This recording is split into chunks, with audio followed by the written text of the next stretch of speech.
What's up, Fantasy Champions? Spotlight Sports Network is excited to tell you about an amazing deal from Thrive Fantasy, your place for daily fantasy sports and esports. Right now, with promo code SS Network, Thrive Fantasy will match up to $50 of your first deposit. So go to thrivefantasy.com and sign up now with promo code SS Network. That's thrivefantasy.com, promo code SS Network.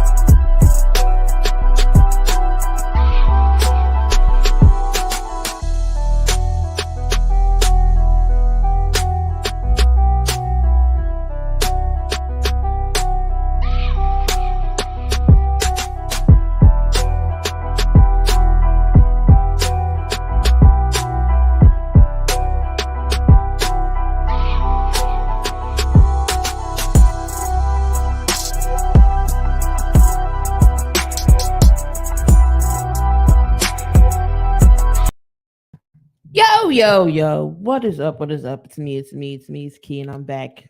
I'm in the building with another 7,200 seconds podcast. The hottest topics in 7,200 seconds. I am Key, and I'm always in the building. I got my co-host with me, the hardest working man on the network, Coach Donte. What is going on, Donte? What is going on? 7,200 seconds is back. Been a long weekend. Seemed like it's been forever. Ready to get started.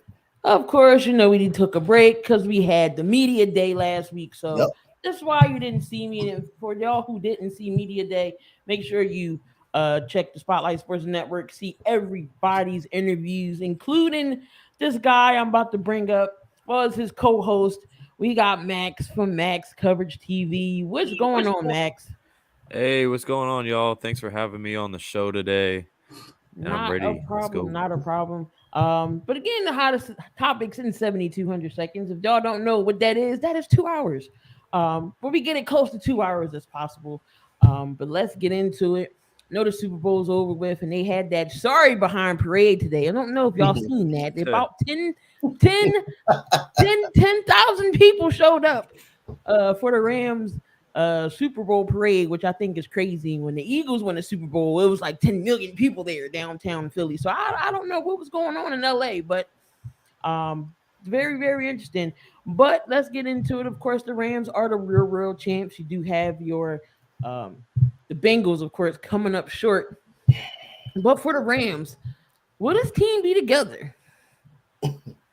I think half of the team will be together. I honestly don't think Odell Beckham probably will be with the team because of the injury. Von Miller already getting interest in this offseason. Free agent start is already about a week away. And so, again, I think Von Miller going to explore other options somewhere else. I think they're going to resign majority of the team. I think Jalen Ramsey is going to be back. Definitely, he's going to be back with this team. I just have questions about Odell Beckham since he had the injury, the ACL tear. Again, feel bad with him. Glad he won a Super Bowl, but it's kind of feel like he didn't win it because he was hurt. But he played in the game, but he just didn't finish the game. I know that hurts him, so you're gonna have some questions there. I think Von Miller with his second Super Bowl, I think he's gonna explore options somewhere else. But I see most of the team coming back really on cheap deals. I think Robert Woods will be back with him next year, and I hate they didn't have him. He was another weapon.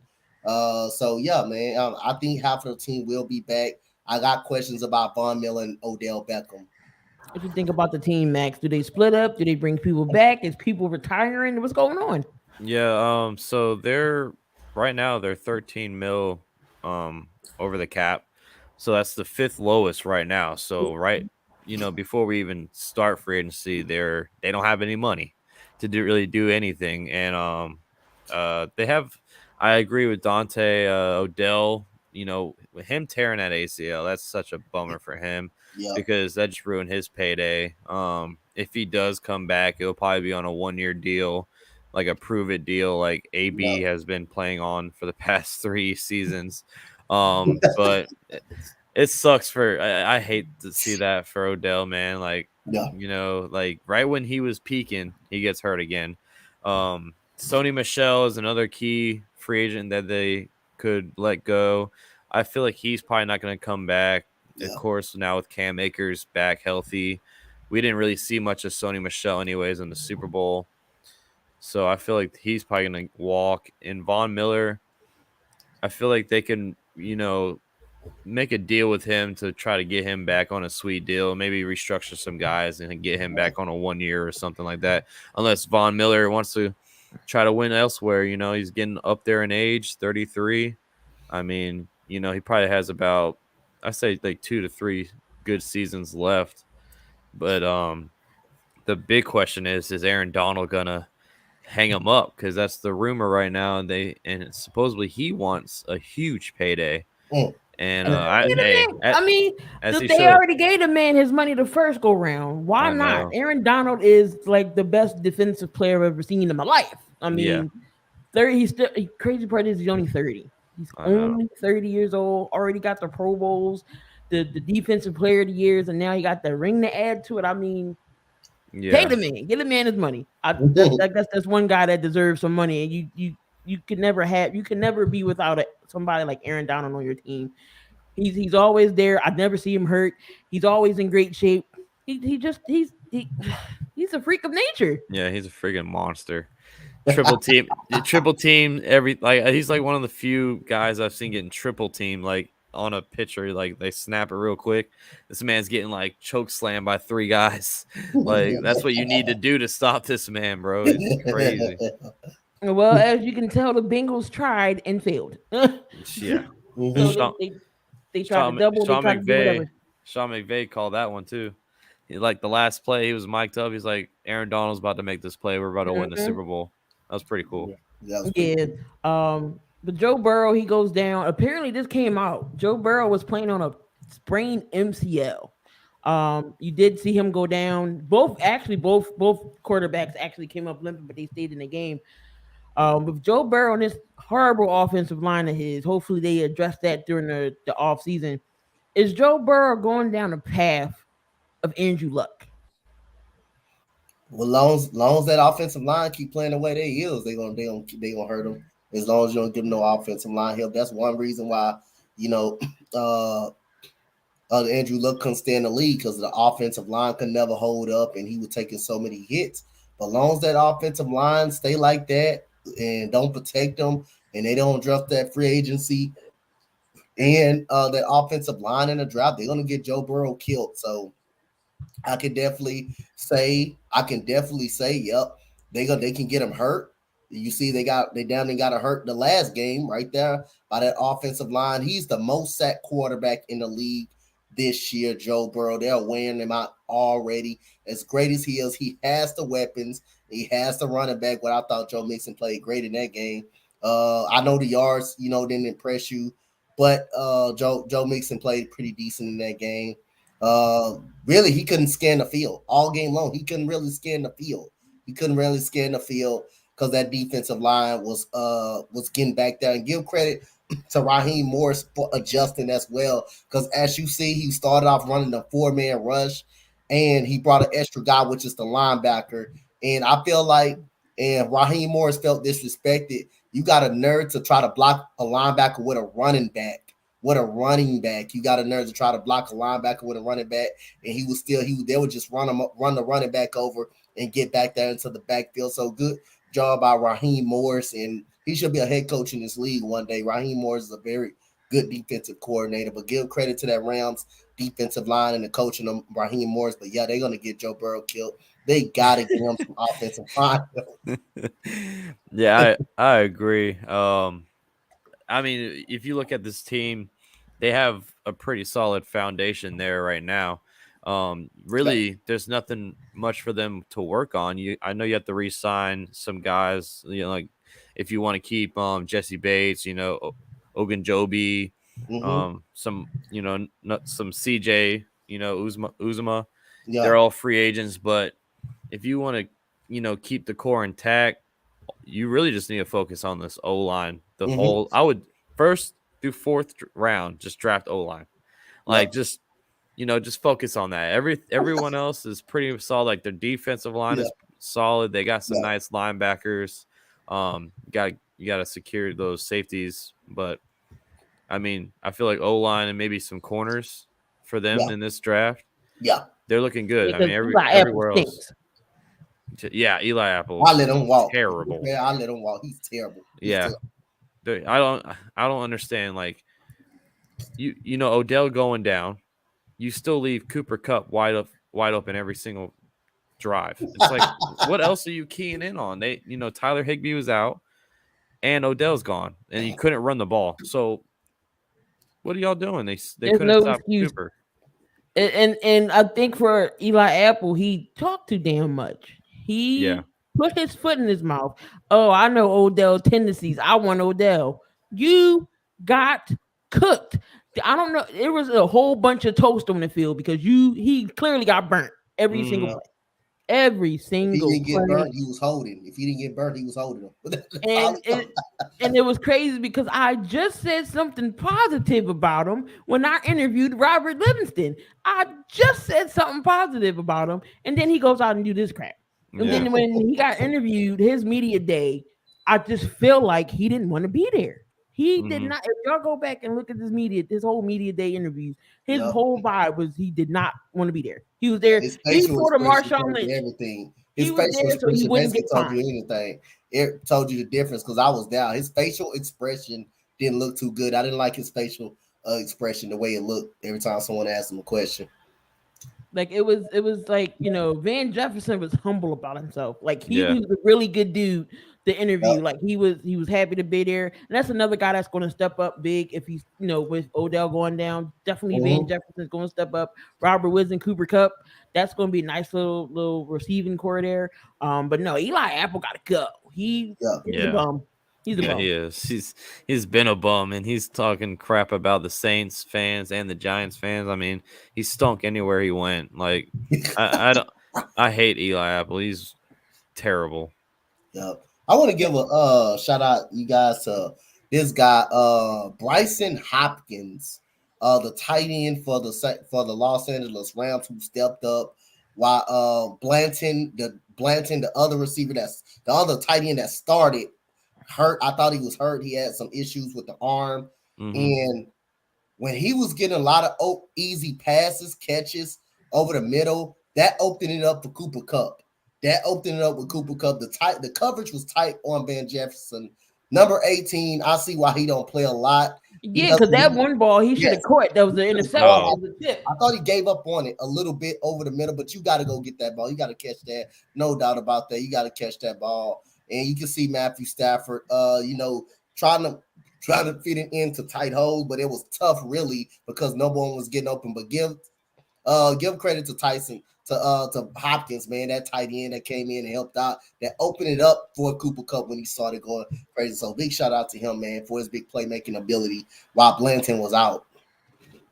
So pretty much this game was the game was fast. Reason why it was fast, so that first half didn't really see no penalties. Now, when the second half came, that's when them flags started flying. Do y'all think the game was called pretty well? It was a very crucial flag that should have been called was Jalen Ramsey and that face mask that didn't get called. He didn't get burnt. He got hooked. Do you think this game was called pretty good? Yeah, I think so. I think it was a fair game. It wasn't nothing that impacted the game. All the calls that was the Rebels called, they were clearly holding calls. They were clearly obvious. Like the one Jalen Ramsey, you should have called that. It was clearly T. Higgins turned his face mask around. When they got in the end zone, you can see number 55, Wilson, definitely grab whoever that receiver was. I think Cooper Kupp, they were doubling Cooper Kupp because you had Jesse Bates right there over the middle. I didn't think Wilson need to hold him right there because Jesse Bates was right there, sitting right there, waiting on him. He clearly hold him. You can see him grab his waist. Eli Apple, you definitely can see a hold right there. I thought it was pretty fair, man. It was obvious. They were grabbing and all of that. They were grabbing yo. That was the Hargrave with that jump behind penalty. Why are you not in uniform on the field, dummy? Yeah, that was. I just remember they showed him sitting on the bench, like looking all like sad and stuff. Like, bro, that was so funny, man. They were clearly obvious holding calls, man. I didn't think the ref cheated them, and then. But that's what you get. They started panicking a little bit, man. They started panicking a little bit and try not to let them get in the end zone. I know you don't want to let them get in the end zone, but they were holding. You can see they were beat on every route pretty much when they got in the end zone.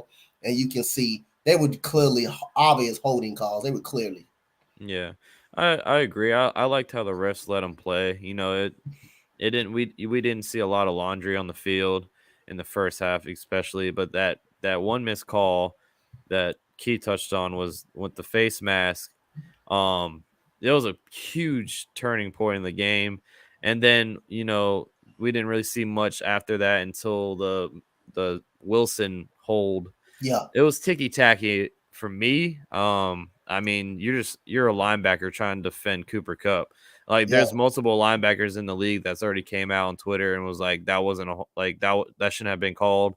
But I feel like that was just the refs making up for what they screwed up on with the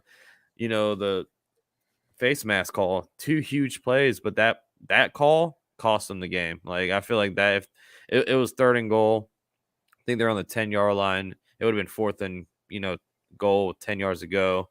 I don't know if they would have converted that, but they hit that flag, and then that's when the whole 1-yard Cooper Kupp touchdown, Eli Apple on him. I don't know why, but yeah, I mean, I was okay with the refs, in this game.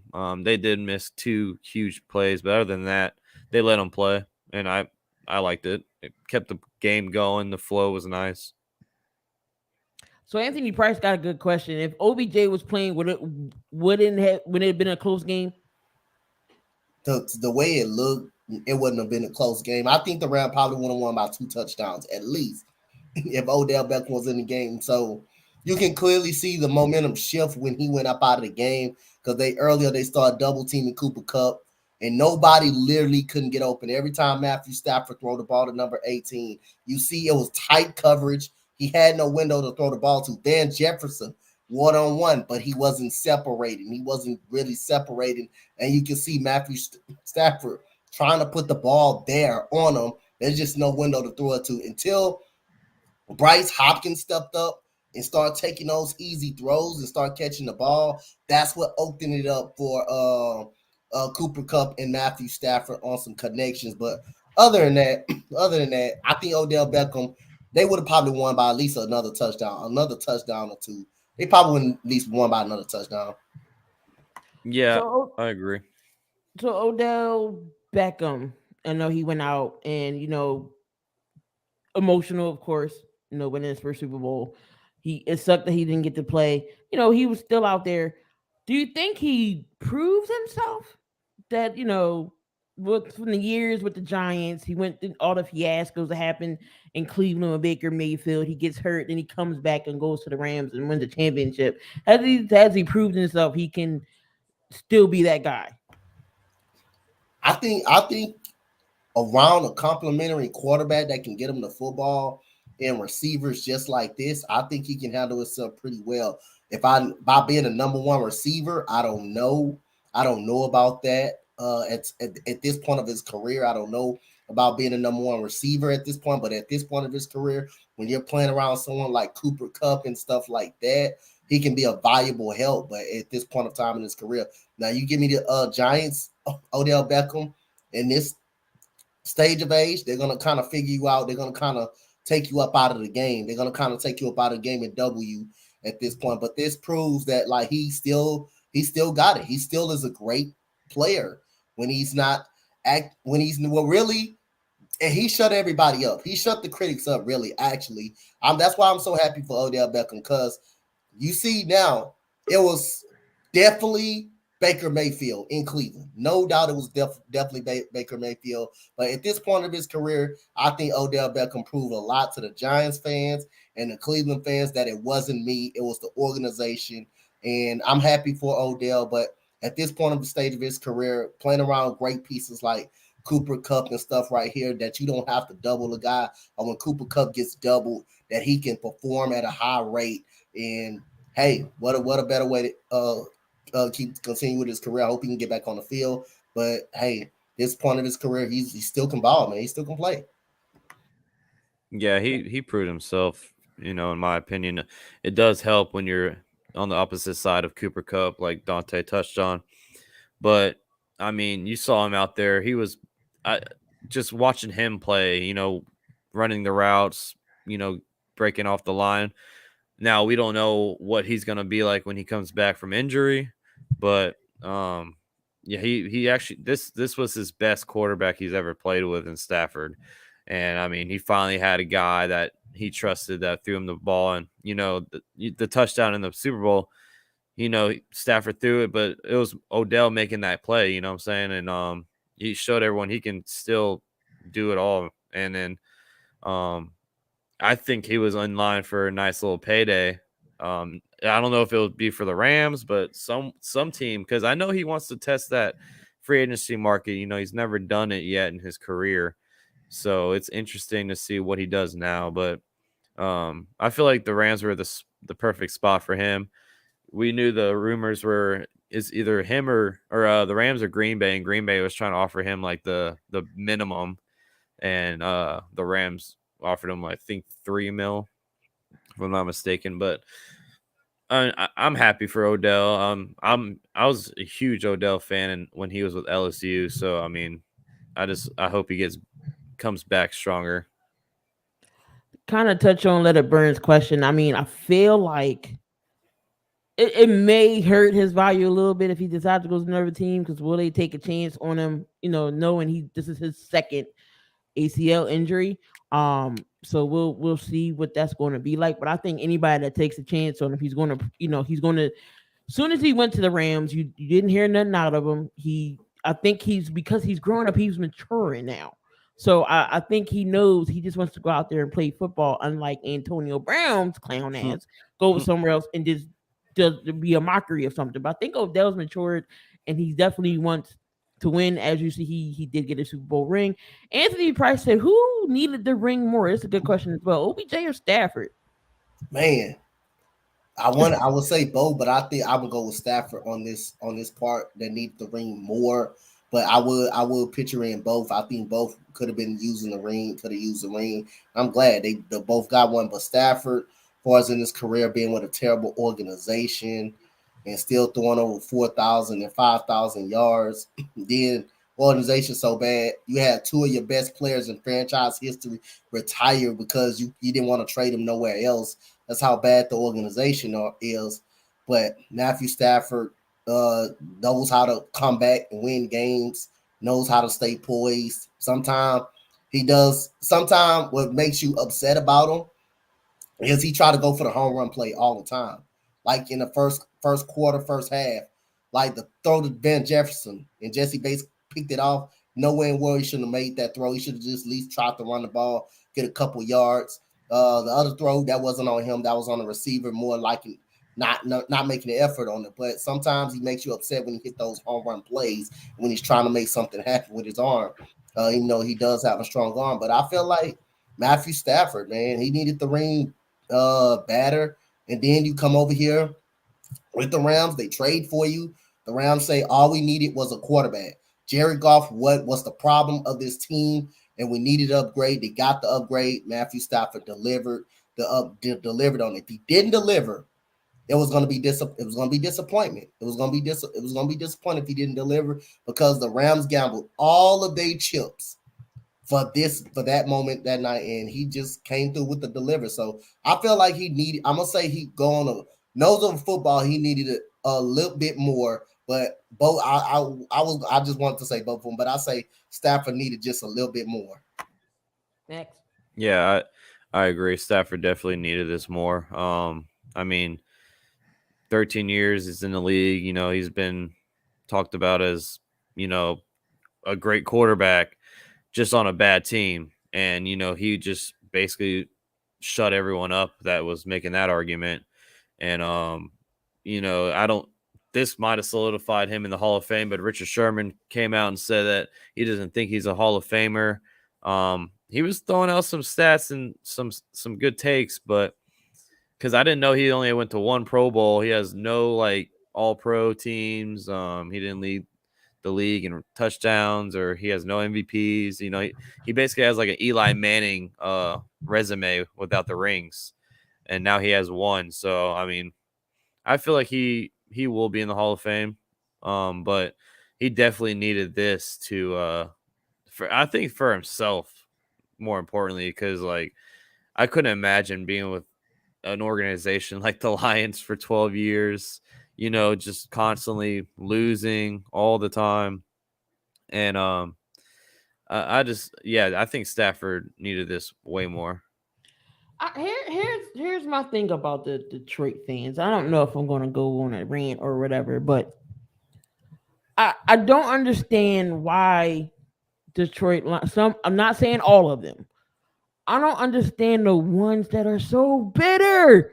Like, why are y'all so mad that Matthew Stafford went to another team and did what y'all wanted him to do?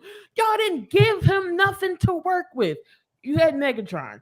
Okay, you know Megatron was one of the greatest receivers that played in a Detroit uniform. Galladay, no. Marvin Jones, no. You had Damian Amendola. Y'all not giving him nobody. You got DeAndre Swift, who's a good running back. Reggie Bush. Who else was out there? Marcus Blunt. Blunt was out there. Countless other people. You can't win a championship with these players and Matthew Stafford. So you mad he left? He got traded and went to another team who was just a quarterback away, obviously, because golf wasn't it. Why are you so mad he went and won? Blame your organization. Don't blame it on Stafford. In the organization, they don't really draft well. He don't really draft as well. And that's why his best receiver was Megatron, was no doubt Calvin Johnson. If you want to say Marvin Jones, he's all right. He's not Calvin Johnson. Yeah, Golden Tate, too. Yep. Golden Tate. Yeah, Golden Tate, is all right, but he's not a Calvin Johnson. He can make some plays for you here and there. Galladay can't stay healthy. You seeing what he's doing with the Giants. He hasn't caught a touchdown all year long. So, again, man, you haven't really given him nothing. You haven't really given him a run game.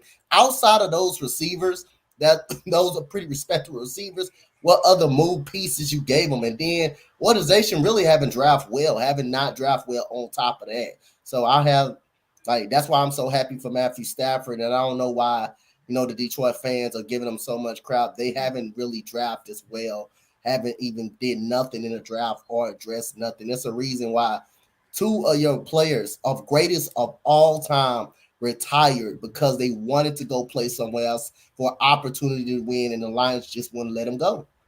There's also Lions fans that are, claiming Stafford, like they treated this Super Bowl like it was their Super Bowl. They were rooting so hard for Stafford. Come on, with their Detroit Ram shirts, get out of here. Yeah, but I'm happy for Stafford. That organization is just a mess. And the crazy part is, I know Richard Sherman is saying Stafford's not a Hall of Famer. I mean, you can say the same for yourself, Richard. What have you done? You're not, in my book, I don't think Richard Sherman is a Hall of Famer for me. So, I mean, he needs to, be humble about himself, because I don't think he, in my opinion, is a Hall of Famer. But one thing about Matthew Stafford, when those years in Detroit, he still every season put up 4,000 yards. Every season. His overall numbers right now is 49,995 yards, 323 touchdowns, 161 interceptions, and he still managed to have a 91 overall QB rating out of all these years. So 13 seasons with the Rams, 1 season with 13 seasons with the Lions, 1 season with the Rams, and he wins the Super Bowl. Because why? He has an offensive line. He has a running game. He has weapons. He has a defense. He has a special teams. He has a whole complete team. He has a good coach. He has that believed in him. He has a whole system there. Y'all didn't give him that in Detroit. And for him to put up those numbers with a shitty team, that's a Hall of Famer in my book. I'm sorry. The numbers do not lie. The numbers don't lie. And how many good coaches that organization really had besides Jim Caldwell? But he went the 1 year he went to the playoffs, you fired him. Yeah. Probably the best coach out of probably, I don't know how many great coaches they had, but the one coach I know that they did have, they fired him after making it to the playoffs and losing on a controversial call in Dallas. The next year they fire him. They hire Matt Patricia, who was god awful as a head coach. Dan Quinn, I think he's a good coach. I just don't think he's got the. I just think the organization is bad. They just not good. They're just not a good organization. They just not a good job of going out there and get players. That's not a market of players want to go to. They don't draft well. They don't do a good job of getting coaches, hiring great coaches either. Yeah, that's definitely a fact. And speaking of coaches, Zach Taylor gets an extension. Definitely well deserved.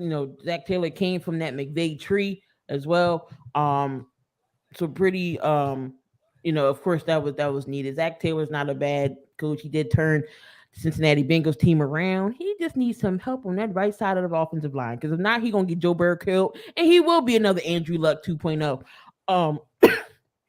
Kevin O'Connell gets the nod in Minnesota. Again, another guy from the McVay tree. Do you think he's going to do good in Minnesota? You think he's kind of going to turn him around? See, like, I'm not really big on this hire, honestly. Like, I didn't hear much about Kevin O'Connell until this. I feel like the last half of the season, because his name was getting brought up to be the head coach somewhere. I don't know. Like, they could have had Jim Harbaugh. I would have picked Jim Harbaugh over him any day of the week. I mean, they said that Harbaugh came in there cocky and arrogant and all this stuff. I mean, don't you want like a cocky coach? You know what I'm saying? Like, you're the Vikings, like you need some type of, camaraderie in that locker room. I mean, I just don't know if Kevin O'Connell is that guy, but it seems like they had this dude zoned in for almost the whole off season. They had no one else they really were looking at. So, like I said, I mean, any OC underneath Sean McVay. I mean, McVay is the genius offensively over there. So I'm not really big on this hire. It's like a wait and see game. I mean, Zach Taylor turned out pretty well, so maybe Kevin O'Connell can do the same. But he has a great offense to start with. I mean, you just got to worry about Kirk Cousins. I mean, Kirk family member Cousins. I don't know what we're gonna do with Kirk Cousins. But you never know. We'll see what kind of staff he's gonna have around him as well.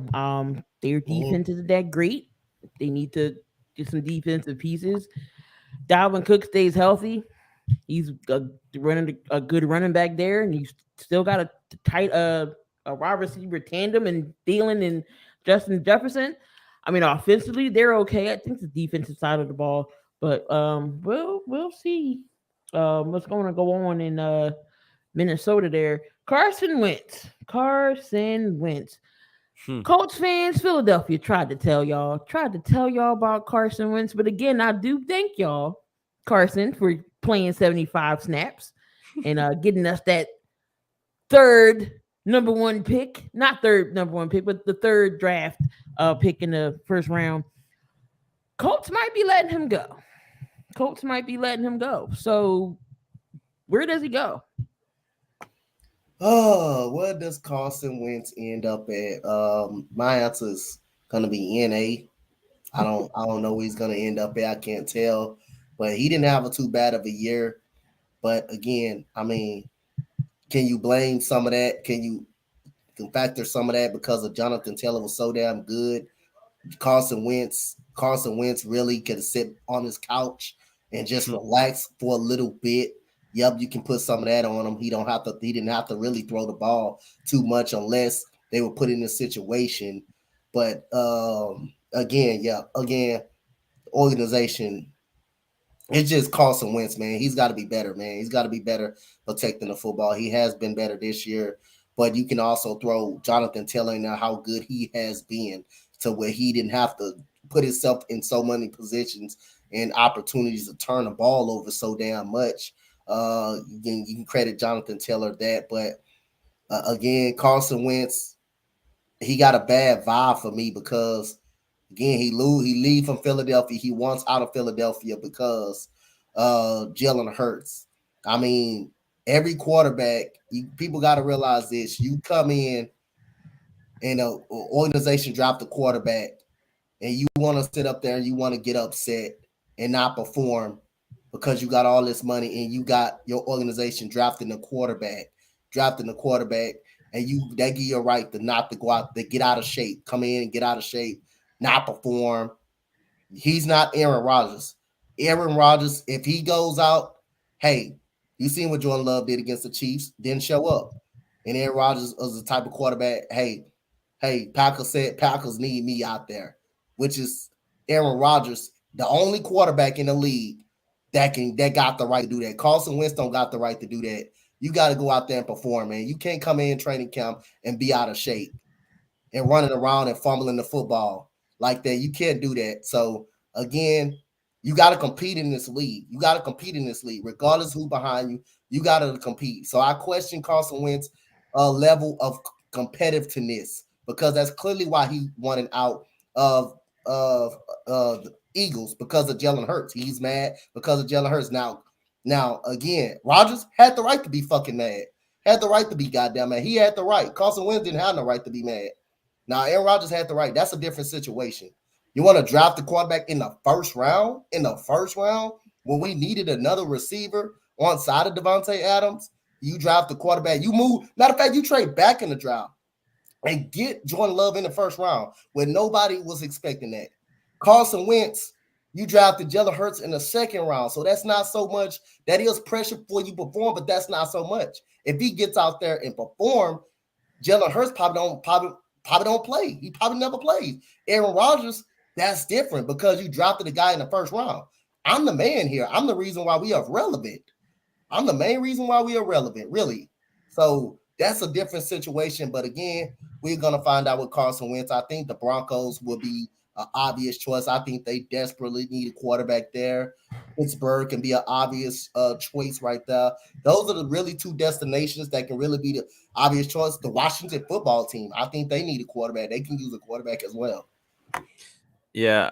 What if the 49ers try to go trade for him and Jimmy G? Because Jimmy G doesn't want to be over there in San Francisco anymore. I mean, I don't feel like that's a much of a upgrade at all. I mean, I feel like they're the same quarterback, kind of. Same quarterback that got carried by the whole team. The run game, their defense, just they can't make enough plays to get them over that hump. But yeah, Carson Wentz, I feel like his confidence is just shot at this point. Like, this is second team, and the whole thing with Philly happened. And then he comes here, he reconnects with Frank Wright. I thought maybe Frank Wright would get him back on track, get his head, back where it was, ready to play some football. I mean, at first it was looking okay, like he was playing pretty well, and then the second half when they started losing a bunch of games, it was mainly because of Carson Wentz. And I mean, if you're a Colts team that, if you look around, they're just like where the Rams are at. You have the team built right now to win, but you can't win because of the quarterback. You know what I'm saying? So they're either going to trade or cut him. I would definitely try to trade him somewhere. You touched on some good teams that could use him. I'm trying to think of some other ones. I don't really know right now off the top of my head, but I think the Niners, the Broncos, Washington could, but I don't think they would offer enough in return, Washington. But yeah, it's like when Jalen Hurts got picked in the second round, Kirk Cousins also got mad about Kellen Mond getting picked in this. I think it was in the third round for the Vikings last season. So, these guys are just, they're all egos. They all divas and stuff, and they just want to be the guy there. But some guys don't play enough they got to like March 15th, I believe, to to get rid of Carson, or if not, that guaranteed money is guaranteed. Oh yeah. So they're going to try to ship him any way possible. But going back to, and we was talking about the coaches, Anthony Price's question. He said, "What new coach is in a bad position to fail? Is anybody set up to fail?" Well, I think it could be actually Lovie Smith. I mean, I know I'm a Texan fan, but I'm gonna tell it how it is. I mean, we're not that good of a roster. I mean, unless we go out there, we get some great free agents, attract some free agents, and make some moves and do well in the draft. I think Lovie Smith would be the setup to fail. But like, I didn't really think the Texans want Lovie Smith as the head coach.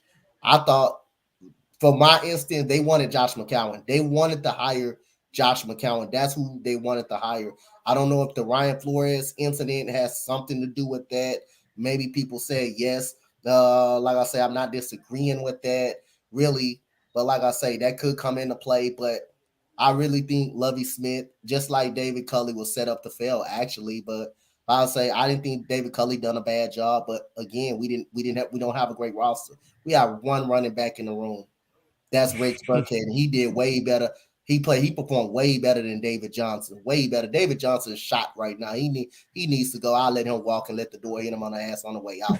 I'll let him walk. He gotta go. He gotta get the hell out of my team. He has to go. He's not performed. He is not the same Johnson. And that was in Arizona. We released Philip Lindsay, who couldn't produce. We give up Mark Ingram, that was probably a win because they didn't make a damn playoff push anyway. But I really feel like we need get a running back in a draft or a free agency. I would love to get Marlon Mack from the Indianapolis Colts. That would be the number one running back. He's very young. He's still the number one back, and he can catch out of the backfield. I would love that. But anyway, I'm gonna go with Lovie Smith, man. I know Texas my team, but we just like me and Matt talk about the Rockets. We gotta tell it how it is, and we not gonna hesitate. So I think Lovie Smith. I think Dennis Allen, definitely for me. I was going to say the same thing. Yeah. It's both the teams they just promoted their DC as head coach. I mean, that's just never a good look, you know. I just feel like it's always a bridge head coach, you know, like we're gonna hire this guy for one season because we know it's not going to be a good season coming in. I mean, the Saints got $74 million over the cap. Dang, cap hell. Yeah, and is Michael Thomas going to play? Is he happy? Is he healthy? We don't know. I mean, what's the deal with Kamara? Is he now he's in legal trouble? You know what I'm saying? You don't have a quarterback. You know, Taysom Hill 2 foot surgeries, Liz Frank injury that took out Cam Newton. I mean, the list goes on. Jameis Winston's out, gone. He's not gonna get re-signed. He just tore his ACL. So, I mean, you're about to lose your best tackle on that line in Armstead due to free agency. So, yeah, the list goes on with Dennis Allen. Maybe the Saints are just hoping and praying that next year Sean Payton, you know, wants to come back and coach because he's still under contract until like 2024. But I think his contract is paused that he retired. So like he still has 2 years left with the Saints. So, I mean, both teams, man, Texans and Saints, they're not really built for success right now. Yeah, I don't like Taysom Hill that ridiculous contract. Why would they do that? I understand that Lovie Smith is an upgrade over David Culley, but man, you trust in Lovie. He said in his press conference, Nick Caserio said in his press conference, "Well, I have faith in David Culley. If you have faith, why'd you fire the man not knowing he didn't have nothing to work with?" And not knowing we wasn't going to have a great season anyway. We had a great season for what we had. If you obviously be technical, we did beat 2 playoff teams. The defense was competitive, even though the numbers showed you otherwise. This defense was competitive. So Lovie Smith did do a great job with this defense. But other than that, what if Lovie Smith win 5 games this year or 4 games this year? You gonna fire him too after one season? So I don't know the direct plan this is. Right here, if you're gonna fire anybody, you gotta have a plan. If you're gonna get rid of a quarterback, what is the next plan? What is the next plan gonna be? It's gotta be somebody better. Lovie Smith is better, but I don't think we are in a direction where we can win now. At least we capitalize on the off season. It's like on the Saints, is like he said, like Max said, 1,000% agree with Max. I don't think Mike Thomas likes it there. I think he's gonna be gone. I think I think this is the last stint with the New Orleans Saints. Putting that contract in bond with the Taysom Hill. Now he's hurt. Alvin Kamara, you don't know where his state of mind is. You don't know what they're gonna do with him. Sean Payton gone. That's a downgrade. That's a downgrade right there. He's the best offensive genius in the National Football League besides Sean McVay. You have holes all over the offense. You're gonna lose your best offensive lineman. You don't have a good receiving core at that. You don't know who's going to be your running back this year. So I mean, both organizations right now is a mess. Then you can't sign nobody on top of that, and you're gonna lose people. The Saints are in more dangerous hell. Yeah. Yeah, with the Saints, they got to restructure of like 10 contracts. You got to pay Malcolm Jenkins, Taysom Hill. Don't forget about Marshawn Lattimore, Cameron Jordan, like all those guys. And it's like 2 players on the offensive line, an offensive lineman, you got to restructure. Like, I feel bad for Allen. He literally is he's in, this is hell right now for him, trying to figure out what to do and restructure all this. I just feel bad for the Saints. I just feel bad for him. Now, Max, you are the D Green Bay Packer fan on the group. Does Devontae? We going into free agents, some good free agents in this class right here. Devontae Adams, of course, is number 1 on everybody's list. Does he go or does he stay? He's staying just because we're gonna tag him. Like, I want to see a long-term deal get in place, but the uncertainty with Rodgers, is he gonna leave? Is he gonna stay? We don't know yet, but I feel like the number one thing to do is secure his best friend on the freaking offense and this best weapon for at least one more year. If you want to keep him just one more year, go ahead and tag Devontae Adams, and then you got to restructure some stuff around because we don't really have any money as it is either. We're right underneath the Saints with the salary cap hell. We're 43 million over. Don't have any money, but we're trying to work a deal to make Rodgers the highest paid quarterback in the league. We're trying to offer him 47 million.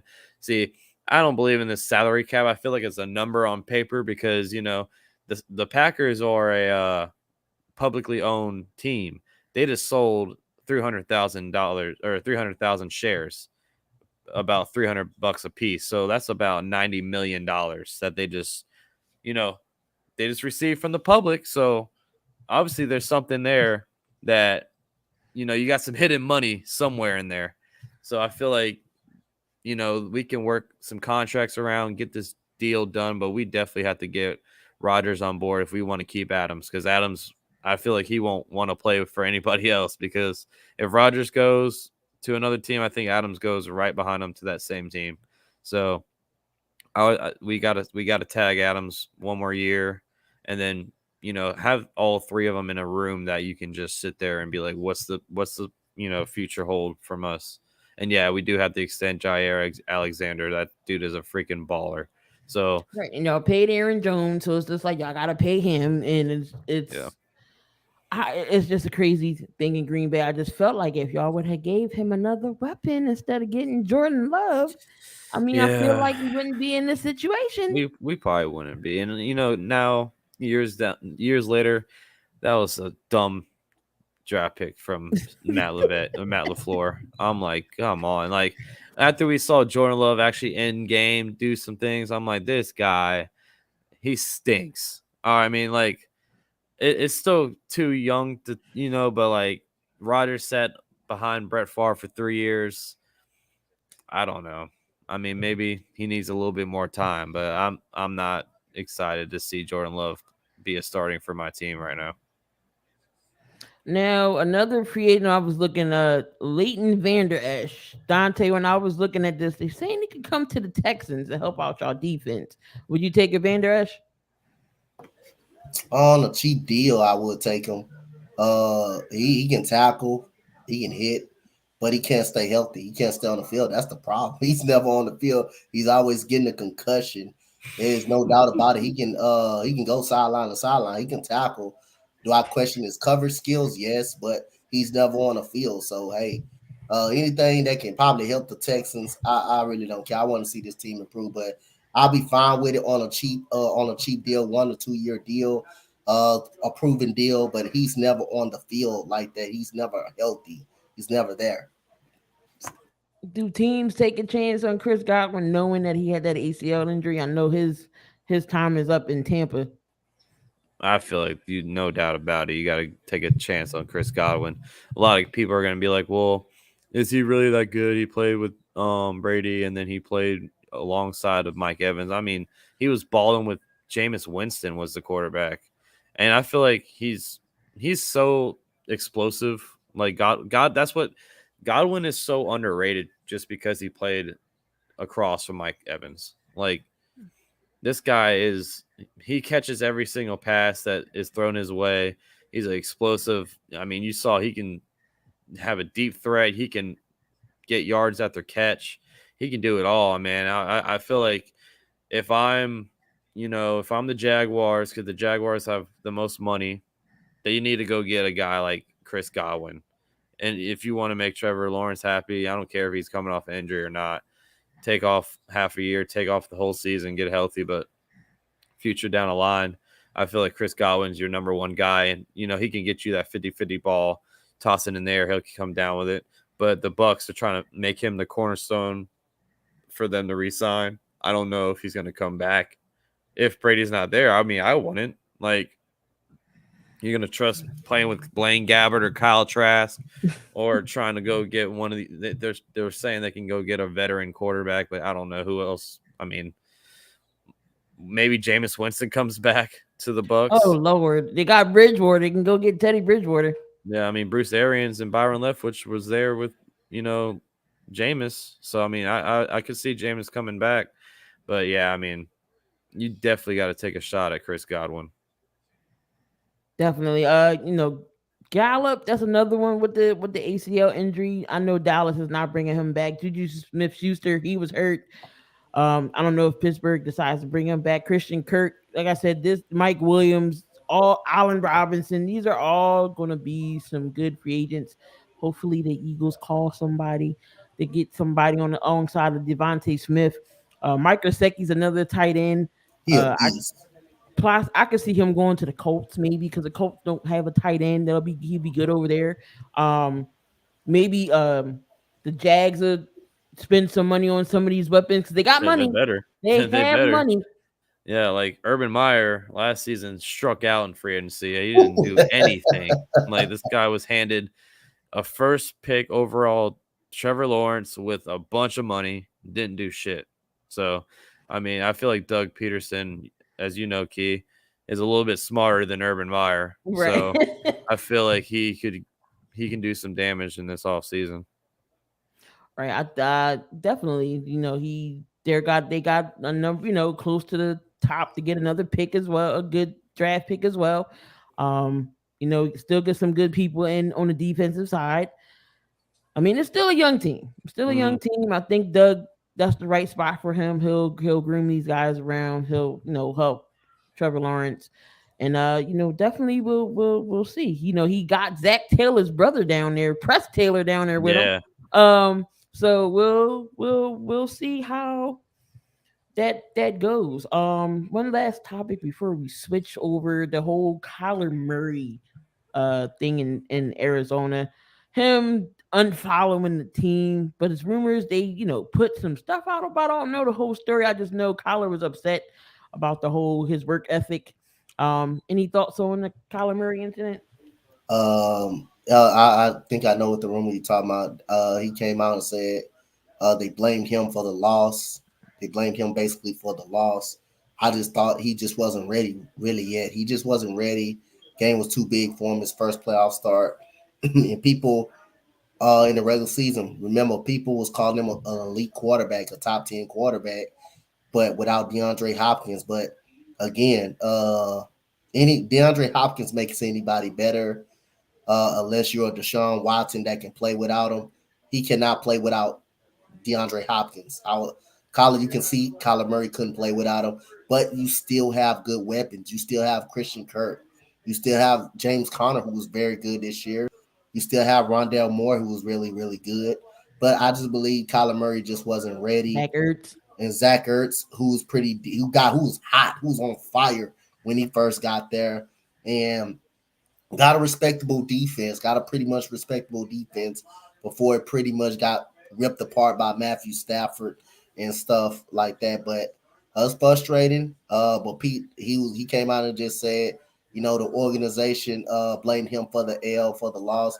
That's a team thing, but most of the core point, you are gonna blame Kyler Murray for that loss right there. He wasn't comfortable in the pocket, and when he was about to get sacked, he throws the ball up. He throws the ball up from the end zone and makes it enter. And the dude came down and caught an interception. You should have, other than that, just went down and took a safety and have them punted the ball. If you didn't want to, you don't throw it, lob the ball up when a person can catch an interception and run it back in. That was a boneheaded mistake. Then he throws about at least 2 interceptions. Kyler Murray just didn't perform well. And like I said again, you gotta be willing to hold accountable. Is it all on him? No, but you're gonna point most of the blame on him because he threw the ball away. Was throwing the ball away a lot. So again, man, like, hey, I say, sometimes I feel like his mind is in baseball because he did get picked by the Oakland A's. He did get picked by the Oakland A's, but he's frustrated. But if I was the Cardinals right now, I would look out. I will look out for Kyler Murray right now because this man doesn't look good. This situation doesn't look good. Him unfollowing a team. When you unfollow somebody, and especially the organization, that's a problem. I don't care. That's a problem right there. And there's something going on. Yeah. The report that I saw was the Cardinals say he's not like the leader that they want him to be. He's not an early in, late out type of guy, like meaning first guy in, last guy out. That's what you want in your franchise quarterback. So I just feel like this was just like a temper tantrum. It seems like with Kyler Murray, like just getting really like, butthurt about, how the end of the season went and how he thought everyone was blaming him for the loss and stuff. I mean, honestly, it kind of was your fault, Kyler. Like you made a lot of dumb mistakes, and then we saw it in the Pro Bowl. I mean, the Pro Bowl ain't nothing, but he threw a pick 6, in the first quarter. So I don't know. I don't think his head was all the way in. I think the the outside noise got to his head a little bit too much, maybe, and it just put too much pressure on him because we've been hearing it when they were like number 1 in the NFC, and then they started losing. They lost to the Packers. That's when they started going downhill, and then everyone's like, "Are they a pretender?" And everyone was like, "Yeah, this team isn't." I just feel like he had so much outside noise that just made his play, diminish from the second or the first part of the season to the second part of the season. It was like a complete different Kyler Murray that we saw. I mean, granted, Hopkins was hurt, but you still had enough weapons around you to get things going and to finish strong. But they finished absolutely like crap. They lost like 5 out of the last 7 games, and then they were a first round exit in the playoffs. So that game against Green Bay was, I don't care what nobody say, it was AJ Green's fault. All he had to do was turn around. Yeah, all he had to do was turn around. The ball was right there. He threw it spot on. I turned the game off. I'm like, oh snap! Green Bay got this game. I come back. I was like, what? They driving, hold up. They almost won. That was AJ Green's fault. That's what the Packers do. We always make it a little interesting at the end. You know what I'm saying? Yeah, we can't finish games off. That was I don't care what nobody says it was AJ Green's fault. It was his fault. Yeah. All he had to do was turn around. All he had to do was turn around. The ball was right there. I don't know what he was doing. Kyler Murray was like, what are you doing? There's memes. It was like when you're playing Madden and your controller dies, and he's just like... I've had that happen to me too. It's like the worst. You're like, oh no, I didn't mean to do that. But I got the top 10 the draft. Before we switch on the NBA real quick, they got the Jags drafting Evan Neal, which would be good protection for Kyler Murray. Of course, they got the Aiden Hutchinson going to the Lions. Donte, they got Kyle Hamilton going to your Texans. I've been on the Kyle Hamilton train lately. I've been on that. I have them in every mock draft Monday. I almost have Kyle Hamilton going in that spot right there. Of course, the Giants, not the Giants, the Jets, they got them drafting Akeem Okongwu. NC State offensive line, knowing the Jets definitely need some offensive line, but it's QB purgatory. And with the Jets, they I don't believe in Zach Wilson. They got Kayvon Thibodeau going to the Giants to beef up that defense for the Giants, especially they got Bryan DeBoer down there too, and Wink Martindale. Whew, I wouldn't want to see that twice a year if they did get Thibodeau. They got Sauce Gardner going to Carolina. That could be interesting. Him and JC Horn down there. With that secondary. You got Charles Cross, another offensive lineman for the Giants, which they definitely need some offensive line to help out Danny Dimes. You got Drake London going to Atlanta at number 8. Another weapon for Matt Bryan. We don't know what's going to happen to Calvin Ridley. Is he not going to play? Then you got Devin Lloyd going to Denver, and number 10 you got the Jets getting cornerback Derek Stingley. So we'll see if that actually does happen. I like Stingley a lot. I like him a lot too. I like Stingley a lot. I like Sauce Gardner too, man. Sauce Gardner is a beast, man. He's a beast, man. Sauce Gardner is the real deal. I'm just afraid of what Howie's going to do at number 15. Y'all got 3 picks 15, in the top 20. 16, and 19. Yeah. I'm so petrified. I see y'all trading back I don't feel like you're gonna make 3 picks right there.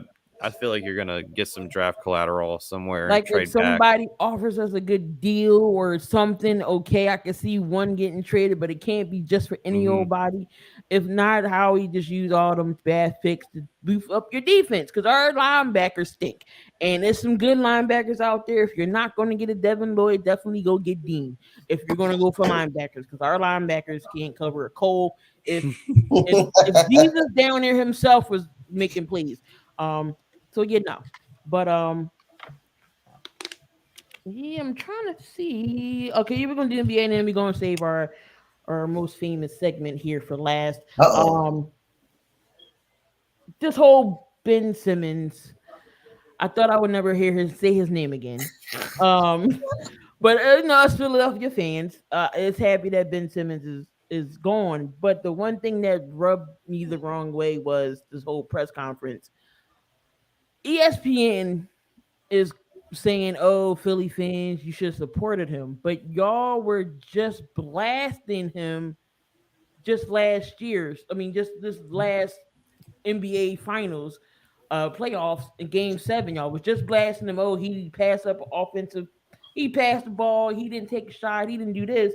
Y'all blasting this man. Now you're on his side and saying, "Oh, now all of a sudden he doesn't have mental health." Will he do the same thing he did in Philadelphia with the Nets? I mean, I feel like I said again. I think he just did that to get out of Philadelphia. He just did all that mental health crap to get out of Philadelphia because he didn't want to be there no more. We'll see. We'll see how everything goes. We'll see how the season goes. But he all of a sudden trying to get back to playing basketball quick as possible. I just thought he did everything unprofessional. By having a cell phone in practice, not participating in practice. I just thought same like James Harden did, unprofessional player.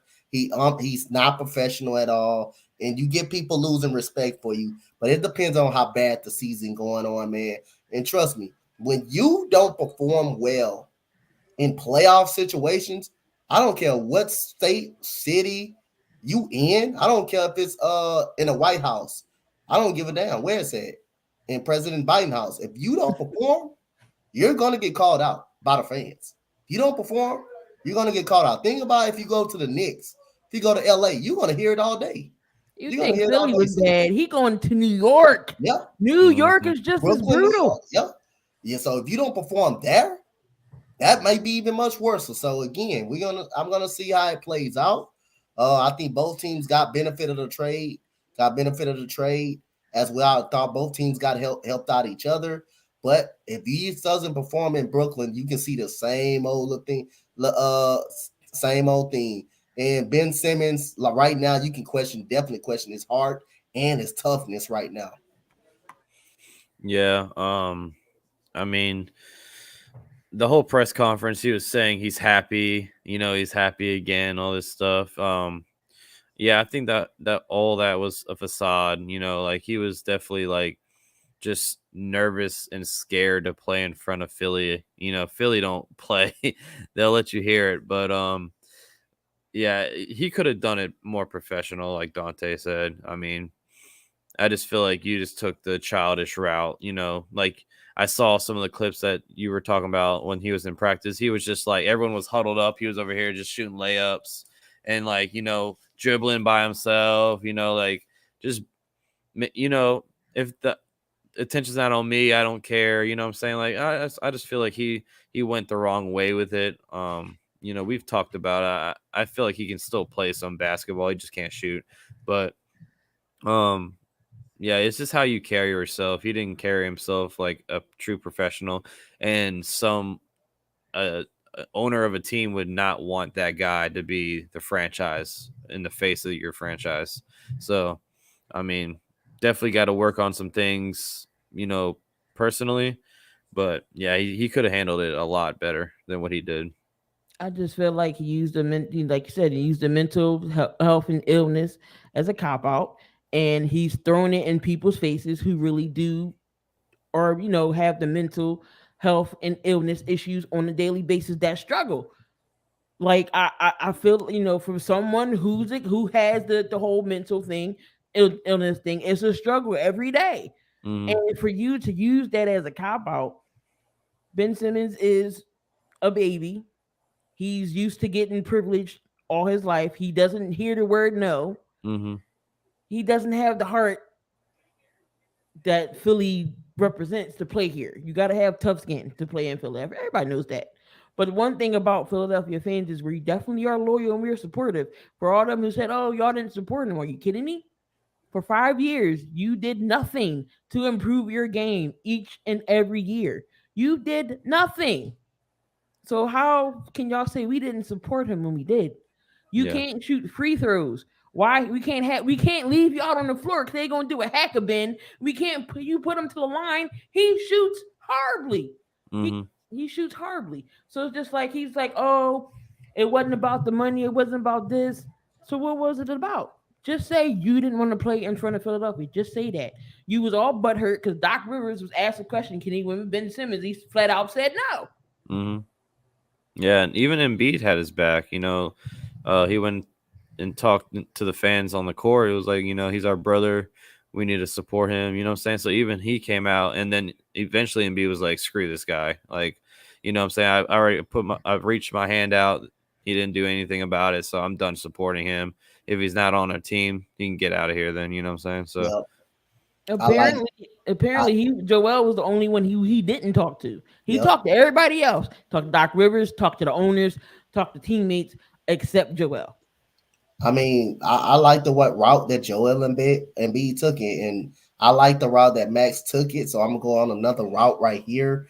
I like the way when he said in media practice when Joel Embiid, when he was there, when Ben Simmons was there, everybody had a different vibe, and that's when he was dribbling the ball and not being in a team huddle. He said, "What about Ben Simmons?" Joel Embiid said, "Man, I'm not for the baby this man. I can try to beat out for him, but if he doesn't want to be a part of this team, then I'm not worrying about that. I just worry about the guys that want to play for this team, that want to be out there." So I like what Joel Embiid said. You shouldn't have to kiss nobody behind and baby nobody and put your hand out for nobody that doesn't want to be there. You have literally teammates that try to come see you to try to, in your support, want you back, and he brushed them off. He doesn't want it. So again, what I like the Joel Embiid said, we're not for the baby this man.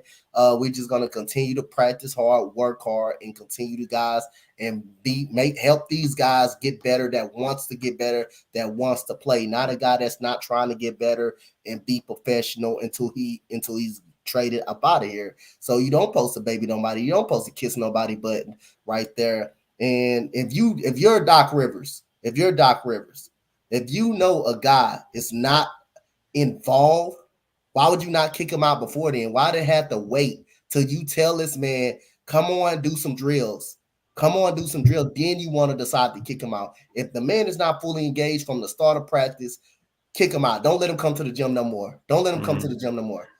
So the second day he waited, he told him to come. Ben Simmons said, "No, I'm not going to do it." Then he said he kicked him out. But you knew that when he had the cell phone. You knew that when he wanted to get in the huddle. Why let the man come to practice? And the media told him that because I watched it. He said, why would you continue to support a man that doesn't want to be here? Why would you continue to let him come to practice when he doesn't want to be here and he feel like that's his job? Your job is to address the goddamn situation. If the man doesn't want to be a part of the team, why have him on the floor? Why have him at your practice facility? Getting in the way, just being out there, getting in the way of the other guys that want to get better, that want to practice. So, I mean, I like the what Route with Joe Embiid said. Yeah. And I hope this happens. I hope the Nets play the Sixers in the playoffs. And, Ben Simmons has to come back to Philly no matter what. Oh, well, he already got to come back March 10th. Oh, yeah, that's right. He said in the press conference, he was like, I don't know if I'm going to be ready. That's a bunch of BS. Just flat out say you don't want to come. You don't want to play that day. Look, the media's already saying he's calling out sick that day. Oh, yeah, for sure. And, he's not hurt, right? Like, he's fully healthy. He's fine. Fully good. He's good. He's fully good. So what is he complaining about? I don't understand. You got what you wanted. You're out of the because the it's town. a big ass baby. That's what it is. Like like I said, Philly supported you for the 5 years that you were here. You've been in the league 6 years and has not done nothing with your game. Mm-hmm. Nothing. Yes, you are a good defender. Yes, you are a good passer. You are a 6'10" facilitator. That's all your game is. You are not a point guard. Talking about I'm not going to play any other position but point guard. You're not a point guard, man, because what point guard takes the ball and go half court and sits in the dunker spot? That's not a point guard. Yeah. That is not a point guard. So I'm glad he's off the team. I'm waiting for James Harden to come back. I went to the game last night, was irked as hell because I couldn't stay home. Freaking losing by 48 points, and I left in the third quarter. So, yes, Boston brutal breaks off first. Freaking that game was horrible. But, yeah, I can't wait for James Harden to come in. The team definitely won't be playing 5-on-4 basketball no more. So have fun, and especially if KD gets irked, it's a wrap. It's a wrap. Yeah, KD okayed the trade. Like KD told, with the Harden thing, like KD was like, yeah, he was the same way with Harden. He was just done over it, he reached his hand out for Harden. He wanted to play with him, and then, they eventually gave so much away for Harden just for him to leave the next year. Apparently the rumors are going saying that they would call stuff in the huddle. I guess it was Steve Nash would dial up some plays that he wasn't happy with, and KD said he was rolling his eyes, and it had to do with the ISO ball situation. I don't know, but Harden wanted out of there. Yeah. I'm like, is it Kyrie that nobody wants to play with? I think that's what it is too. With Harden, he's not a big fan of Kyrie playing with Kyrie, but at the same time, man, you gotta be professional, man. You have to be professional. I mean, how can you go to Vegas while the team is flying to Utah and you show up at Utah at halftime? How does you do that? So that's unprofessional as hell. I mean, again, that's why Daryl Morey made the deal, because that's his guy. He lets James Harden do what the hell he want to do. I mean, me and Max can tell you this. We can experience it. The man was coming to practices late, film rooms late, flying out to LA and Vegas while the team is flying to a road trip. He shows up the next day. James Harden is not a leader. He's not a leader. Yes, he's a great player, but he's not the person that you want to lead your team. And I wouldn't be surprised if it's some more problems and it would work, because James Harden's not a big fan of giving the ball in the post to players. Dwight Howard, he tried that experience. He didn't like it at all. He wants a guy that wants to do a pick and roll actually and play above the rim. And Joel Embiid is not that type of person that wants the ball. And he has to realize this is Joel Embiid team. Mm-hmm. You're just going to be another piece added. If they key on Joel Embiid, then you get yours. But this is Joel Embiid team. And it's going to be interesting to watch after the All-Star break, to watch how Harden does this. Because, like I said, it can easily not work. It can easily work if James Harden wants to make it work. But Daryl Morey is a big fan of James Harden, and that's why he opted in to stay. And that's why I think in the offseason, Daryl Morey is going to pay him. We'll see if it works or not. I just know it's an upgrade from Ben. I don't care. Look, I told you, y'all could have got Jesus himself to play. It don't matter. Anything is better than Ben Simmons. It sucks that we gave away Steph Curry because now we're missing the shooter.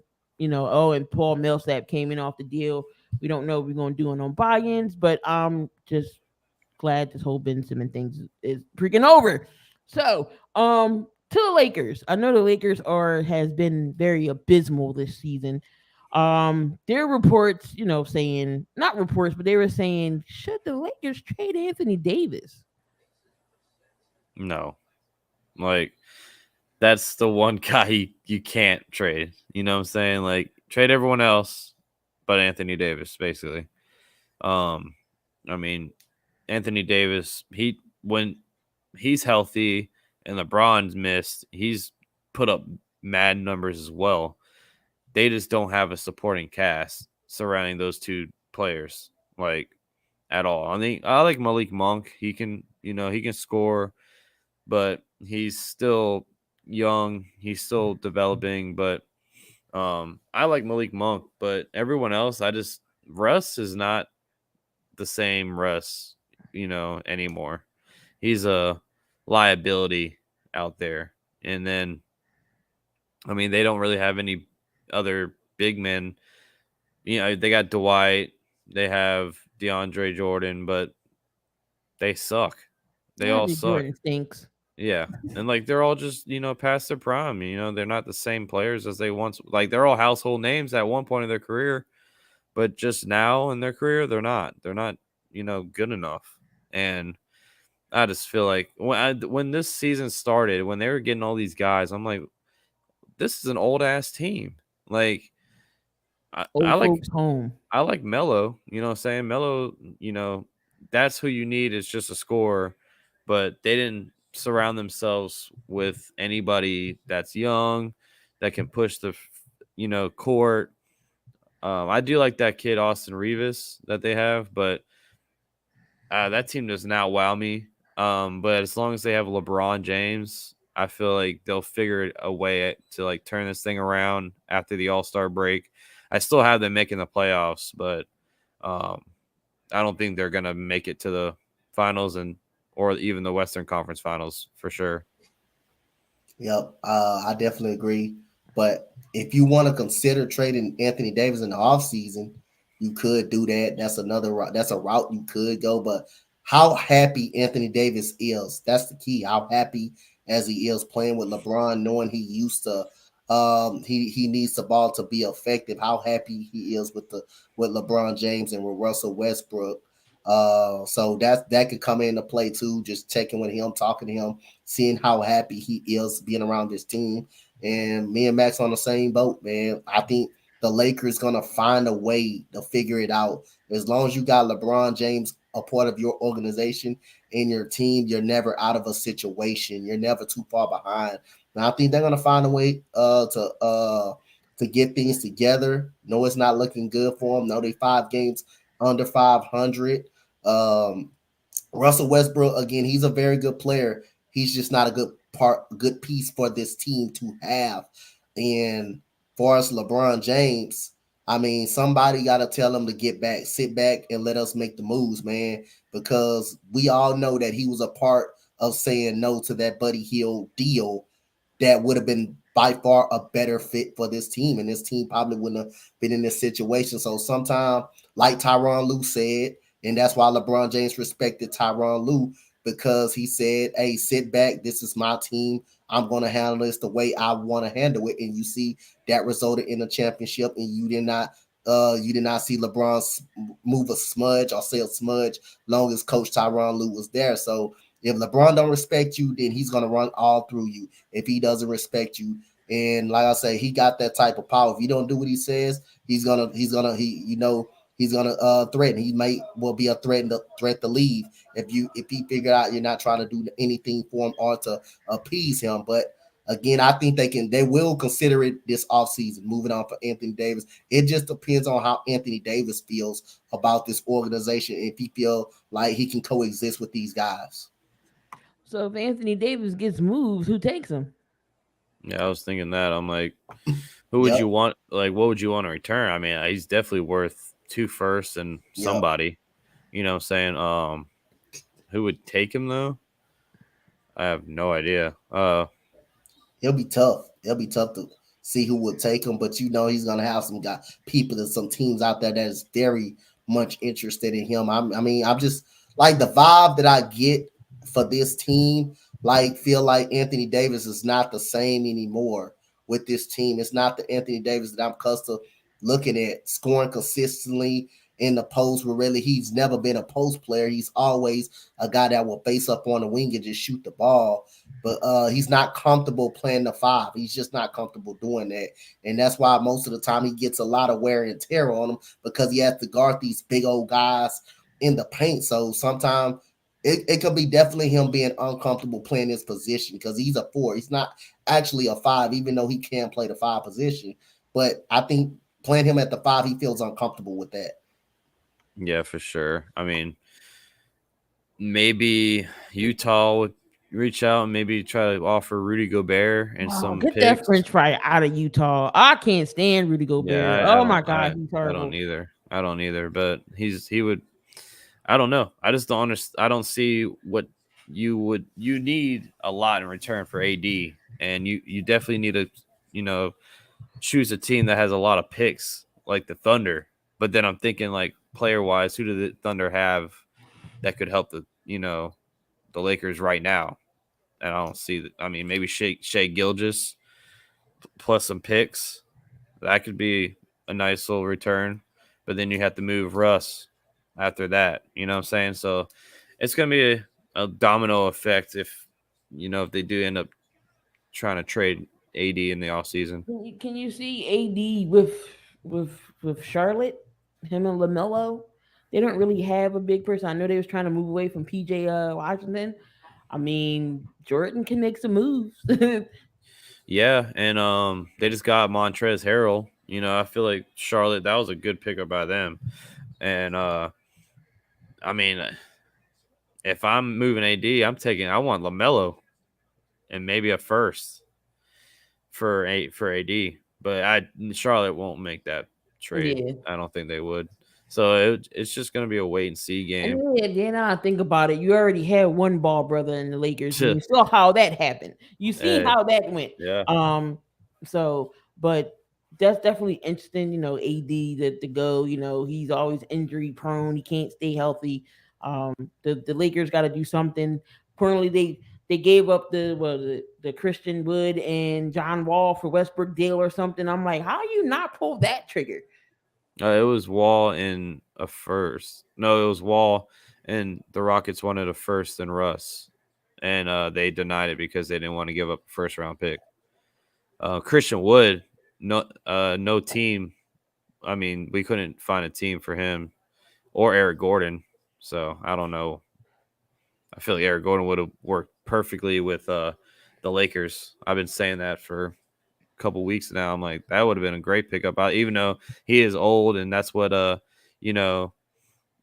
Lakers like is old players. But Eric Gordon could give you a nice shot off the bench. Right.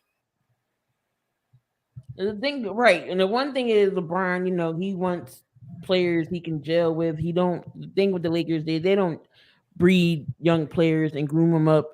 THT, he stinks. Malik Monk is an exception. He plays well. Russell Westbrook's not the MVP Russ we used to see, and I don't know what happened with Westbrook, but he just won't accept being a role player anymore. He won't accept it. It's like, bro, that's what you are now. Right. You know what I'm saying? You're not the face of the team anymore. He plays better off the bench, in my opinion. He comes better off the bench, but that's the Lakers' issue. With all the trades that went down, what team was the winner? What team was the loser of this trade?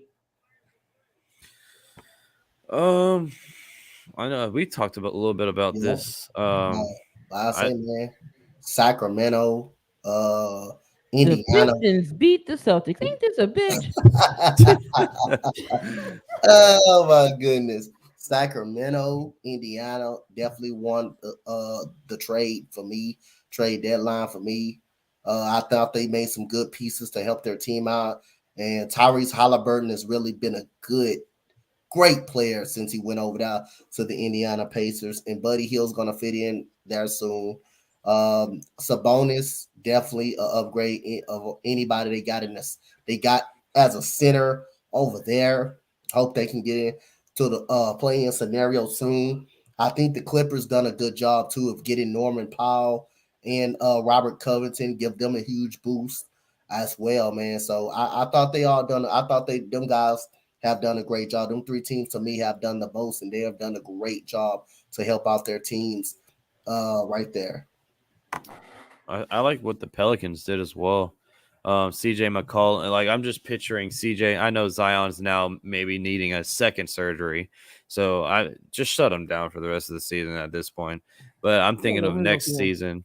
CJ, I'm thinking of CJ McCollum, Zion, and Brandon Ingram being, the big three over there in New Orleans. I feel like that trade helped the Pelicans a bunch. The Kings made Sabonis with Fox is nice. I personally would have picked. I would have kept Tyrese Halliburton over Fox. I mean, nothing against Fox, but I personally prefer Halliburton. This dude can do it all. He's like you said, he's been balling in Indiana already. So shout out to them getting him and Buddy Hield. So they have a nice backcourt over there now. They just don't really have, other than Miles Turner, a big man. But the Clippers definitely with Norman Powell and Robert Covington. We saw Covington making some plays last night. I mean, that's a great. If I'm thinking of, get your guys healthy, Pete, Paul George, Kawhi. If you can keep Powell and Covington, like that would be a nice lineup. Like, so I definitely think the Clippers, Kings, Pacers, and Pelicans that definitely all won the trade deadline. And Charlotte getting the big man that Harrell isn't like a big man, but he can help down low because they desperately needed it. Don't forget about Caris LeVert going to Cleveland. Oh yeah, LeVert too. Yeah, that was a great pickup by them. I love Caris LeVert. Definitely. So Adam Silver doesn't like, I guess he doesn't think it makes sense that the whole rule in New York, the vaccination rule keeps Kyrie out of home games, but he can't. That's not his fault. That's the state of New York. That's the state of New York rules. But it also states, though, I guess he's saying some other players that's not vaccinated can play in New York. I don't know how true that is, but it's just Kyrie. But that's just the state of New York. Yeah, you gotta go along with it. So Adam Silver, I don't know why you think that it doesn't make any sense. We don't know if it's going to get lifted because I do know a couple of states. I know some places here in Pennsylvania are going maskless because of the they're going down. But I'm sure as soon as they spike back up, it's gonna be like, all right, put your mask back on. Mm-hmm. But you don't know if New York is going to be one of those. As of right now, Kyrie still can't play home games. That's going to hurt them in the playoff run. So you think this rule for New York is crazy, or like you said, it's just the state? There's nothing you can do. It's interesting because I think what Adam Silver was talking about was away team players that aren't vaccinated can still play in the I'm watching the New York game right now, and Jeff Van Gundy is saying you see all these people, they don't have masks on at all, but you see assistant coaches with masks, and then you see like the opposing team has players that aren't vaccinated that are playing right now on the court. It's just Kyrie. That's why Adam Silver is like, I don't understand this rule. You know what I'm saying? Because Kyrie can't play, but I'm thinking it's because he lives there. I don't know. It doesn't make sense. But like I was thinking, like maybe by the time playoff time rolls around, he could be able to play. You know what I'm saying? But right now, I feel like the Nets should position themselves to try not to get home court for the playoffs. Like get the 5 through the 8 seed. You know what I'm saying? And then just play away. Like that means you're guaranteed a game 7 on the road, and you have Kyrie Irving for that game.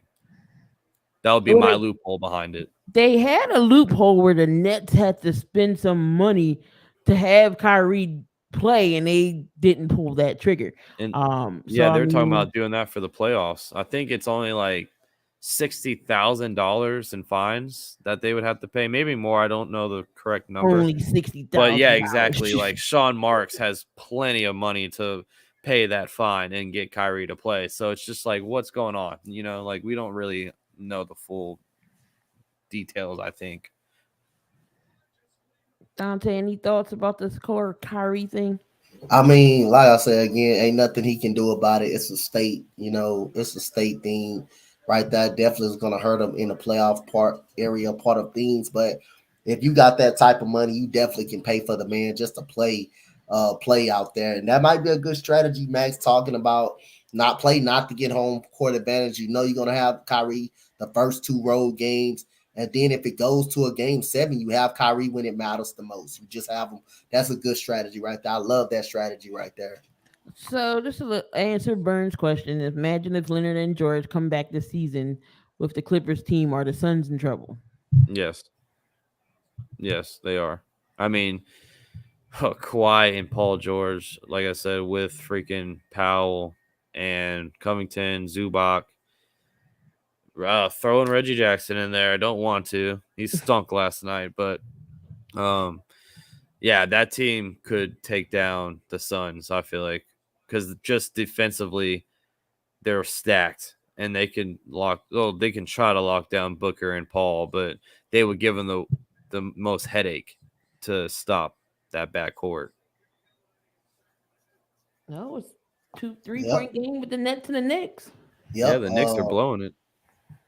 I agree. I think the Clippers can make it tough. I don't know if they will beat them, but I think the Clippers will make it tough for them. Having Paul George and Kawhi on the same court, two good studs, and having somebody that can knock down a shot at any point of time in a game when you need one, that will be a big help for the Clippers right now. That will be a big help. And I think, they will be able to compete with the Suns and Warriors. I think having them two gives you a chance to compete with the Suns and Warriors. And the Rock, speaking of the Suns, they are losing to the Rockets right now. Hey. The Rockets are up 56-48 with 4:33 left in the second. See, it's because we were talking so much crap about them earlier, Donte. They're here winning. Appreciate you. This Knicks, the Knicks were up. I think they were up big on the Nets earlier. Yeah, and now they're blowing them out. They were killing them. Yeah, now they're losing by 3. So that's started the Knicks season right there. All right, so we're going to end this with our little favorite segment, Max. So you are a part of this. This is Donte's favorite segment here on the show.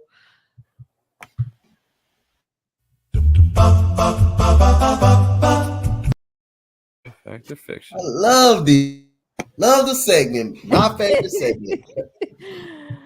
Fact or fiction? Brian Flores gets a job. I want to say facts so bad. Yeah. I'm all on the Brian Flores train. Like, I think he's best available. Before he sues the NFL. Of course, that's gonna cause the drama and probably cost him a job. But since he's doing this, since he's suing the NFL, I think fiction right now is the answer. Sadly, I'm a huge Brian Flores guy, but I am too. Definitely 1,000,000% agree. I gotta go fiction at this point right now. It doesn't look good for Brian Flores. I gotta go fiction. All right, so we think we touched on this a little bit, but Aaron Rodgers come back to the Packers? I think it's fact. I'm going fact. I'm definitely going fact. 100% facts. And I'm tired of hearing this. I'm gonna hear it all off season until he decides. Right now we gave him a little, and him and his girlfriend just cancel their engagement. So he needs to be by himself. I know he'd be going through no damn body else. He'd be going through breakups like left and right. But listen, he's dealing with some relationship issues right now. We're gonna give him some time. We're gonna let him get some air. 2-time back-to-back MVP. You know, I already bought the shirt. The shirt's on the way, baby. But it's fact. He's coming back. All right, so it's fact or fiction. Will Deshaun Watson play in this upcoming season? I say fact. I say fact, but it won't be with Houston. Yeah, but it's all gonna come back. Thank you, Chad. That's right. That is damn right there. But it's all about the legal problems with Deshaun Watson. They said by the summer, they should have all the legal stuff situated with him. So we'll see if he gets that settled, he'll play next season. Donte, you saying fact too? Yeah, I'm saying fact. It won't be with Houston though, but it's gonna be somewhere else. Fact or fiction? Ben Simmons takes a 3-point shot with the Nets. Now you saw those. I saw some videos. He's over there shooting some threes. I'm gonna bold prediction. I'm gonna say fact. Just because he's out, I heard rumors about this now. Just because he's out of Philadelphia, he's attempting 3-point shots now. So it's a possibility he may do it. He may attempt one.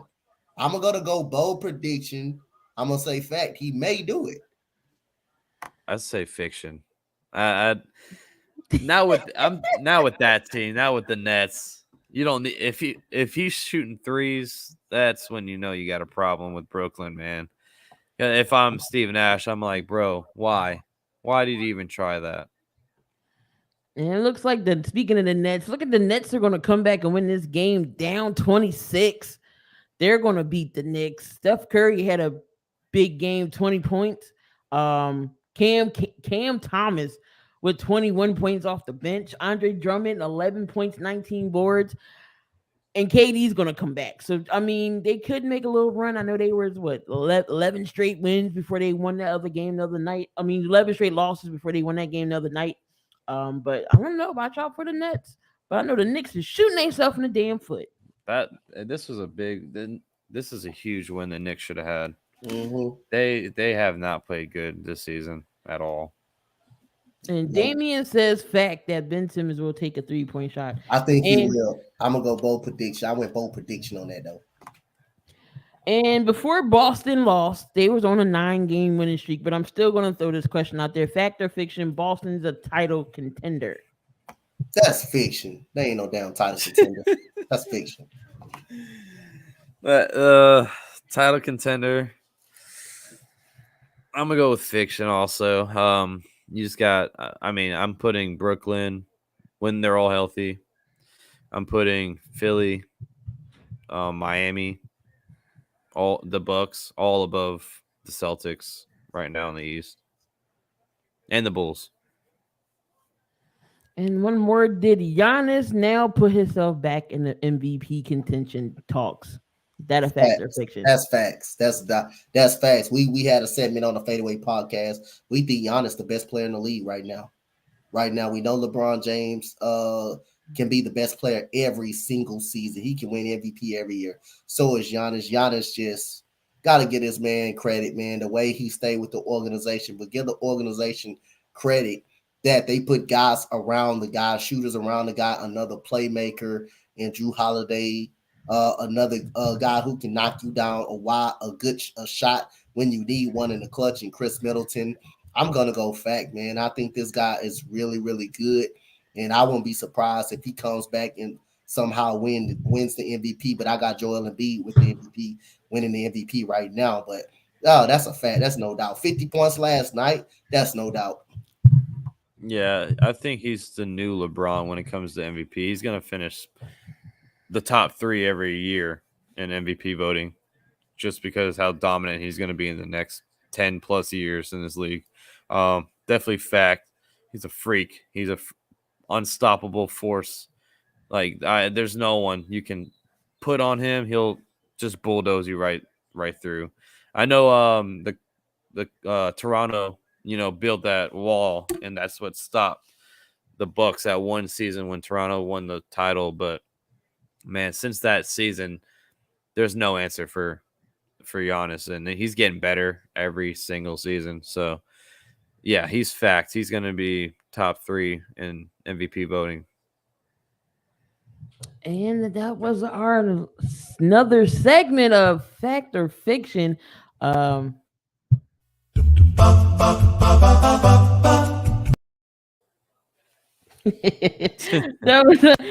was our Fact or Fiction. But before we go, any last words, thoughts, comments, concerns? Man, great show. Hey, great show, man. Today, man, another great show. My boy Max. Guess what, Max? We beating the Suns about 8, but we got to come out the locker room though. So hey, that's one thing we got to do. So the third quarter is our kryptonite. It's always that's all season long. Well, I'm just waiting. I'm just ready for the combine. I know football season's already over, but I'm itching for that combine. To see that free agency is going to be awesome to cover. I can't wait to jump on here with the free agency frenzy that we have planned. We got a lot of good things coming up on the network, and I'm glad to be a part of it. Thank y'all. I know we're going to be of course covering draft day, and the last 2 drafts. Y'all got to see my reaction. So you got 3 this year. I'm gonna have gray hair by the end of the night. I'm telling you, this dude Max went on a 2-minute rant about the Yankees last night. I thought I should put that in perspective when we get. I hope we can get some baseball. We can get the baseball podcast back. But he went on a 2-minute rant on the Yankees. So I can't wait till we get some baseball to see this man do some streams with this man Yankees team. But he can go on a 2-minute rant with the Yankees. Just had to throw that out there. I have my blood was pumping, man. The Yankees, I get gray hairs from them. It's been that's how I feel about the Phillies. 13 seasons now. I haven't seen a championship. So I mean, and it seems like every single season we're the favorite to win, the World Series, and we can't even make it to the fucking playoffs. Shoot, y'all couldn't even get past Boston. Exactly, and we got destroyed. The one Yankee game I ever been to, well, I went to Yankee Stadium. It was like 2 years ago. It was against the Red Sox. We lost 11-1. Ooh. And we didn't get a hit until like the 7th inning. I was so fucking mad. The one time that's how I felt last night. The one time I go to a game, y'all getting your asses kicked. Like, I don't understand it. Yeah, it's. I just hope they get a deal going. But these players they're a little stingy, man. Juan Soto turned down a huge deal today, and now he wants more money. He got offered $350 million. 13 years. Yeah, and that wasn't enough. Nationals. That wasn't enough. When you turn down that type of money, something ain't right. He must not be. Something ain't right when you turn down that type of money. Something definitely not right when you turn down There's that something type going of down money. in Washington that we don't know. And that's what's like. It's just crazy with baseball. I feel like these guys are just so like money hungry. It's like, how much money do y'all want? What's y'all's thoughts on the Trevor Bauer charges being dropped? That's a touchy subject. I mean, he is saying it's a he said, she said situation. You know what I'm saying? He's saying the girl made all of it up. Honestly, I don't think we'll ever know the true story behind that situation. But I'm all about if he's innocent until proven guilty. So if the charges are being dropped, he must have either didn't do it or he must have paid somebody off secretly, because it cost him half the season last year. So that's crazy. But with that being said, this is we didn't quite go 2 hours, but we got to about the minute 45 mark, which is quite all right for me. But make sure y'all come on back each and every Tuesday night, 8:30. Thanks for having me on. We always hit no problem. You're welcome to come on anytime. You're not busy. Yep, anytime. But that is the end of the 7200 podcast. Make sure y'all subscribe to everybody here on the network, including Max, myself, and Donte. The links are in the description. Tomorrow night, what we got going? Coach's Corner, as always. Make sure y'all come on in for that big round table with a whole bunch of topics and questions being thrown out there. A lot of fun. Of course, we got the play-by-plays on the Spotlight Sports streams. Make sure y'all go subscribe to that channel as well. We at 87, trying to get over to the 100 sub mark. Great play-by-plays action. Tomorrow night is Ruthless Attitude to get ready for the Elimination Chamber. That's coming up this weekend. And Goolie's doing a whole bunch of all-star NBA, so he's doing a game, he's doing Saturday night, so it's a lot of stuff going down on the network. So make sure y'all comment, like, and subscribe to the channel. And for everybody here on the network, y'all, we are out of here. See y'all on another live stream. Be safe, guys. And I can never find the dang on intro when I need it. There we go.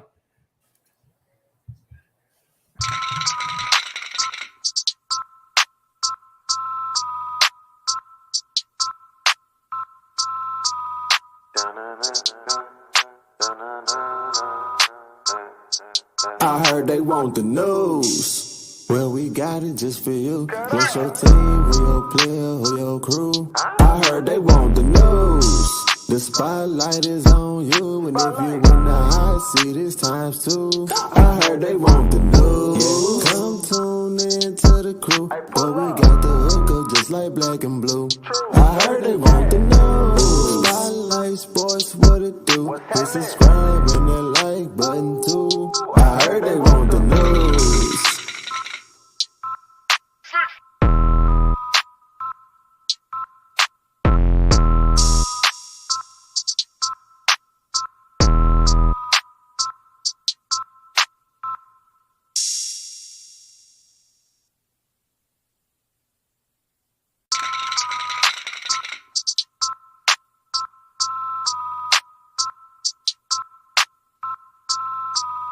Da-na-na-na, da-na-na.